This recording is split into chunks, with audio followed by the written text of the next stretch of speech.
তো আমরা এখানে দেখতে পাচ্ছি যে 12 এর কত শতাংশ 18 হবে। এই ধরনের ম্যাথ প্রায় বিভিন্ন ধরনের কম্পিটিটিভ এক্সামে দিয়ে থাকে। তো আমরা এটা সলিউশন করি। আমরা কি করব, যে কত শতাংশ বলছে এই জায়গাটা এক্স ধরবো, এক্স ধরে অঙ্ক করব, তাহলে আমরা সহজে করতে পারবো। তো ধরা যাক 12 এর কত শতাংশ বলছে, তা ধরি কত, 12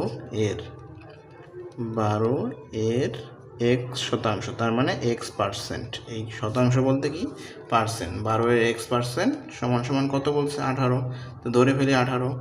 এরপর 12 তো 12 জায়গায় আছে, এর এক্স পার্সেন্ট বলতে কি উপরে যাবে এক্স, নিচে যাবে কত 100, সমান সমান কত 18। এখন পরের লাইন হবে, আমরা কাটাকাটি করার চেষ্টা করব, যদি কাটাকাটি যায় তাহলে করব 12, 3 4 12, তাহলে 12কে যদি 4 দ্বারা কাটি 3, আর 100 4 দ্বারা কাটলে 25, তাহলে 3 আর এক্স গুণ করে কত হবে আমার 3x, আর নিচে 25 থাকে, এই 25 এখানে বসবে, সমান সমান এই সাইডে যা থাকবে তাই বসবে।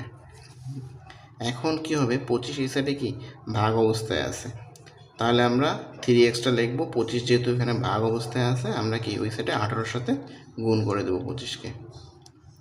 এই পরের লাইন কি দাঁড়াবে, যেহেতু আমরা কি এক্সের মান ফেলবো, তো এক্স সমান সমান 3 গুণ অবস্থায় আছে, কিছু নাই বলতে এখানে কি গুণ অবস্থায় আছে, তাহলে এখানে কি হবে 18 গুণ 25 তো থাকবেই, আর এখানে 3 যেহেতু গুণ অবস্থায় আছে, এই সাইডে গেলে ইকুয়েশনের এই সাইডে গেলে ভাগ হয়, তাহলে এখানে 3 বসবে। তাহলে আমরা এখন কাটাকাটি করবো, 3 আর 18 কত 6, 3 6 18, তাহলে অতএব এক্স সমান সমান এক্সের মান পেয়ে গেলাম, এক্স সমান সমান কত 6 আর 25 গুণ করলে হবে কত 150, তাহলে আমাদের রাইট অ্যান্সার হবে খ।